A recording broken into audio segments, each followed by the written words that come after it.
बिस्मिल्लाहिर्रहमानिर्रहीम। अजीज़ तलबा, इससे पहले जो लेसन मैंने दिया था वो मैंने बताया था कि रेडिकल क्या है, और रेडिकल के बाद मैंने फार्मूला बनाने का तरीका बयान किया था और कुछ चांद एक वैलेंसीज बताई थी। तो फिर उसी को दोहरा देते हैं कि मैंने हाइड्रोजन रेडिकल जो कि इनऑर्गेनिक एसिड के शुरू में होता है उसको बुनियाद बनाई ताकि बच्चों को जो है वो ये याद रह सके कि हर गैर नामियाती तेजाब जो होते हैं जैसे HCl, H2SO4, HNO3, इनके शुरू में H होता है, और ये इसकी वैलेंसी को हमने जमा एक तस्वर किया और फिर इसका मुखालिफ ले आए बेस, क्योंकि तेजाब नीले लिटमस को सुर्ख कर देते हैं और जो है असास या बेस जो है वो सुर्ख लिटमस को नीला कर देते हैं। ये दोनों एक दूसरे के मुखालिफ थे, तो मैंने उसको बुनियाद बनाया कि वो H जो है वो हाइड्रोक्साइड रेडिकल की वैलेंसी -1 होती है। S वाले जो होते हैं सल्फेट, सल्फाइड, इनकी वैलेंसी जो है वो -2 होती है। P वाले जो होते हैं वो PO4, PO3 और P फास्फाइड जो है उनकी -3 होती है।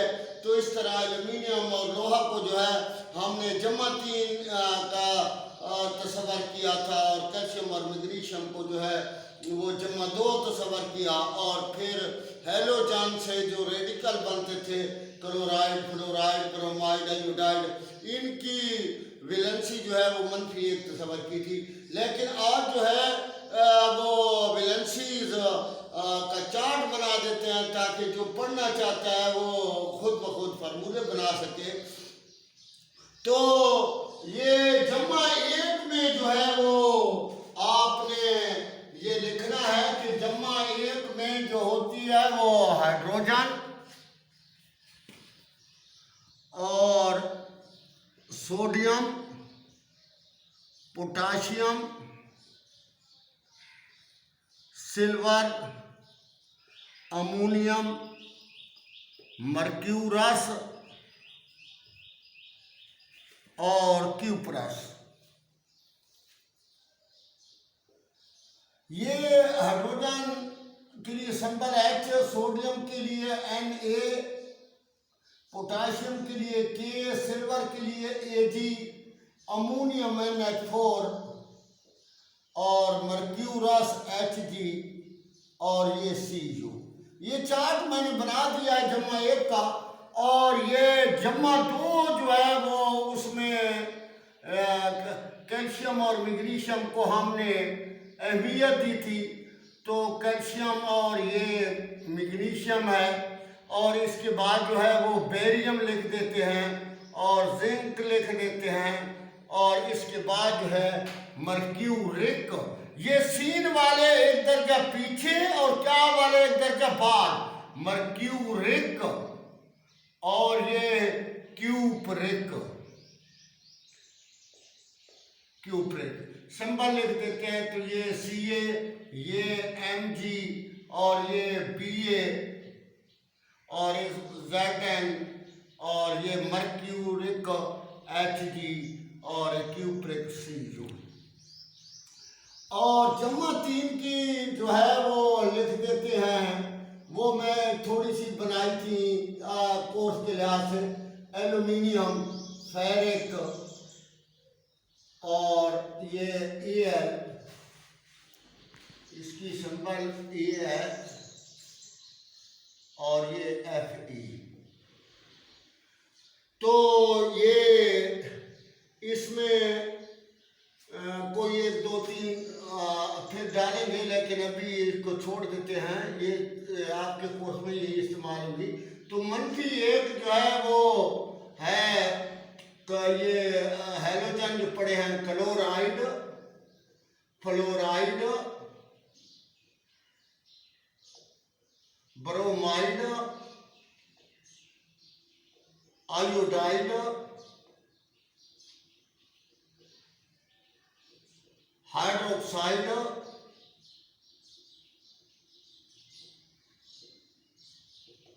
Nitrate, nitrite,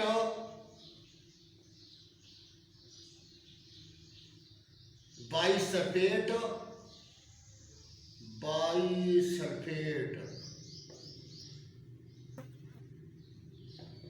hydride. तो इतनी लिख देते हैं सिर्फ। तो ये क्लोरीन से क्लोराइड, फ्लोरीन से फ्लोराइड, ब्रोमीन से ब्रोमाइड, आयोडीन से आयोडाइड। तो ये हमने मैं पहले कुछ पढ़ चुका था। तो ये NO3 है नाइट्रेट, और ये NO2 नाइट्राइड। ये वैसे तो कानून बनाया था कि एस वालों की वैलेंसी जो है वो मंफी तो होती है, लेकिन जब बाई का लाभ लग जाए, बाई जो है वो H शुरू में आ जाता है, तो बाई वाले जो है एक करके पीछे आ जाते हैं, यानी उनकी वैलेंसी मंफी दो थी एस वालों की, तो आप इनकी वैलेंसी जो है वो मंफी 1 होगी, HSO4। ये बाई को जाहिर करता है। और ये हाइड्राइड, उधर जो है वो हाइड्रोजन लिखा था। जब मैं अगर मौका मिला तो रिएक्शन पढ़ूंगा वो FSC वालों के लिए कि किस तरह ये मसावातें उन्होंने बनाई है वो। तो उस वक्त ये वो होते हैं सोडियम हाइड्राइड, कैल्शियम हाइड्राइड, इस तरह वो हाइड्राइड अखीर पर आते हैं। तो उस वक्त हाइड्रोजन रेडिकल की वैलेंसी मंफी 1 होती है। और इधर हमने पढ़ा था H यहाँ भी मौजूद है, यहाँ भी H लिख दिया, लेकिन ये पॉजिटिव मान के लिए और ये जो है नेगेटिव मान के लिए है, ये याद रखना है। और इस तरह जो है मंफी 2 में उस दिन पढ़े थे कि ये सल्फेट था, सल्फेट, सल्फाइड।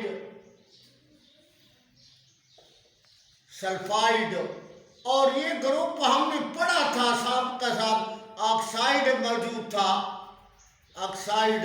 और ऑक्साइड के बाद मैंने कार्बोनेट भी लिखा था। और ये SO4 था, और ये SO3, और ये S, ये O, और ये CO3। आप जो है वो लिख देते हैं, वो मंफी 3 भी यहाँ लिख देते हैं। वो F से शुरू होते हैं, P से शुरू होते हैं। ये फास्फेट, ये PO4, ये फास्फाइट, PO3, फास्फाइड। ये मैंने आपको बताया था कि जब डाल आ जाए तो वो उसी एलिमेंट की संबर को जाहिर करता है। ये डाल वाले जहां भी इस्तेमाल किए हैं वो यही होते हैं। और ये फास्फाइड, और एक नाइट्रोजन से जो है वो नाइट्राइड है, तो ये N आ जाएगा। तो ये 4 था, इसमें बोरून भी शामिल कर देते हैं, ये B से है। तो कहने का मकसद ये है कि ये चार्ट मैंने मुख्तसरन लिख दिया है ताकि अगर कोई पढ़ना चाहे तो वो फार्मूले खुद बना सकता है। कोशिश करते हैं कि इनको थोड़ा सा मज़ीद प्रैक्टिस कर लेते हैं। और कल जो है किताब के कानून के मुताबिक, ये तो मैंने वैलेंसियाँ लिख दी हैं, कल कुछ न कुछ जो है वो चार्ट से पीरियडिक टेबल इस्तेमाल करेंगे ताकि वो ज़हन में आ जाए कि ये वैलेंसियाँ किस तरह बनती हैं। तो प्रैक्टिस करते हैं अब कि ये इनके फार्मूलों की आज फिर ये कल लिखा था।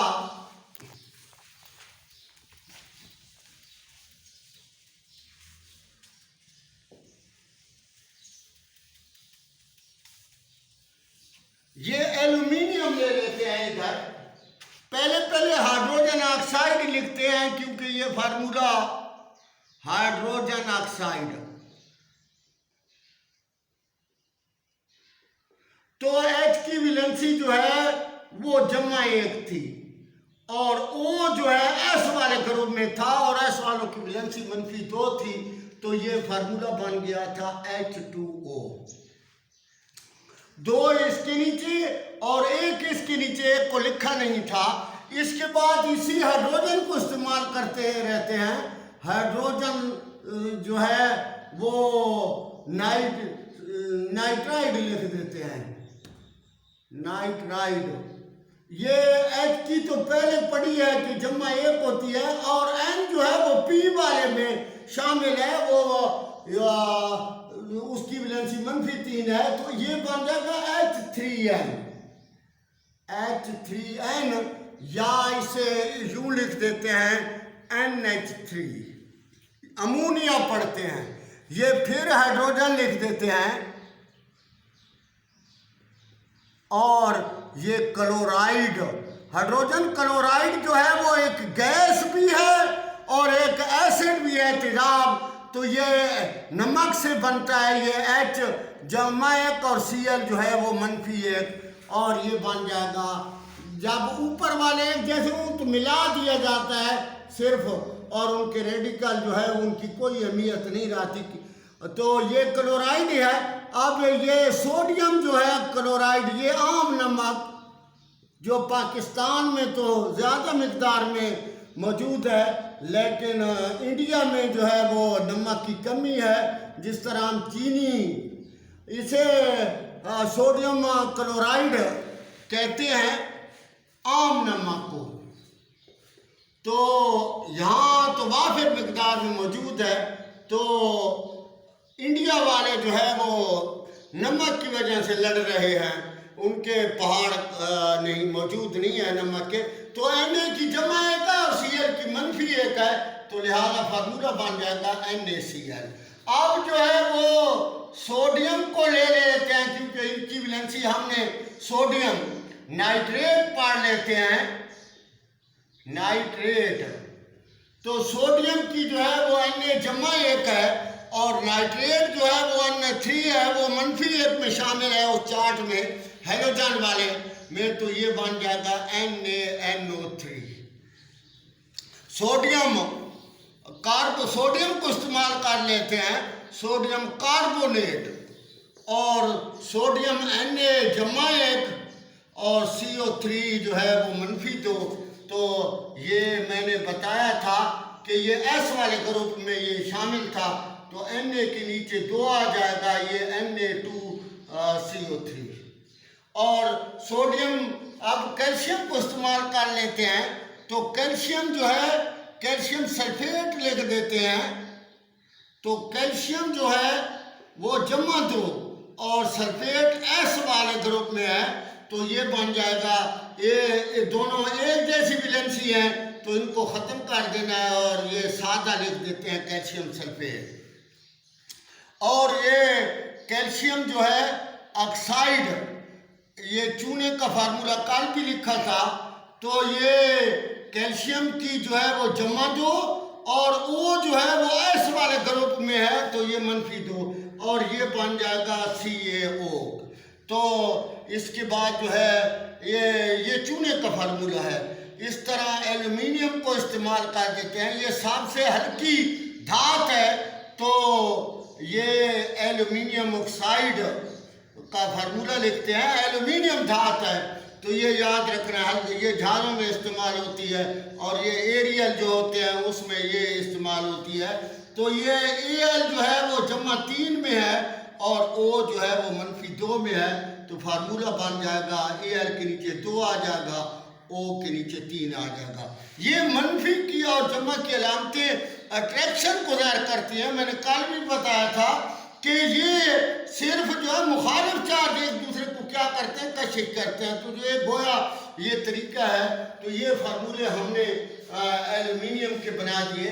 इसी तरह जो है ये फेरिक लिख देते हैं ऑक्साइड, तो फेरिक ऑक्साइड जो है Fe जो है वो जमा 3 में है और O -2 है, तो ये बन जाएगा Fe2O3। और इस तरह जो है हम लिख देते हैं जिंक ऑक्साइड, जिंक ऑक्साइड। तो Zn जो है उसकी जमा दो और O की है वो मनफी दो, और तो ये आ जाएगा ZnO, जिंक सल्फेट। तो Zn जो है वो जमा दो और SO4 की मनफी दो, तो ये आ जाएगा ZnSO4। तो ये हमने फार्मूले प्रैक्टिस के लिए पढ़ लिए हैं। तो आप जो है किसी चार्ट में थे जमा 1, जमा 2, जमा 3 वाले पहले इस्तेमाल करने हैं, और -1, -2, -3 वाले जो है वो बाद में इस्तेमाल करते हुए फार्मूला लिखना है। और अगर कंपाउंड रेडिकल आ जाए तो वो थोड़ा ख्याल रखना है। वो मसलन ये सोडियम जो है हाइड्रोक्साइड मैंने लिख दिया है हाइड्रोक्साइड, तो ये सोडियम जो है वो Na होता है और OH जो है हाइड्रोक्साइड होता है, इसकी जमा 1 तो इसकी मनफी 1, तो ये फार्मूला बन जाएगा NaOH। लेकिन अगर हम लिखेंगे कैल्शियम हाइड्रोक्साइड, कैल्शियम हाइड्रोक्साइड, तो कैल्शियम की जमा दो और OH की क्या होती है -1, तो ये फार्मूला बन जाएगा CaOH2। यानी अगर ये कंपाउंड रेडिकल आ जाए तो फिर आपने ये ब्रैकेट जरूर इस्तेमाल करनी है। देखिए ये एल्यूमिनियम सल्फेट लिख देते हैं, ये आप देखें कि Al की है वो जमा 3 में से लिखा है और SO4 की है वो -2, तो आप जो फार्मूला बनेगा Al की नीचे जो है वो 2 आएगा और SO4 के नीचे क्या आ जाएगा 3 आ जाएगा। तो ये था तरीकाकार आज के लेसन का। तो इसी चार्ट को इस्तेमाल करते हुए आप जितने भी फार्मूले चाहें बना सकते हैं।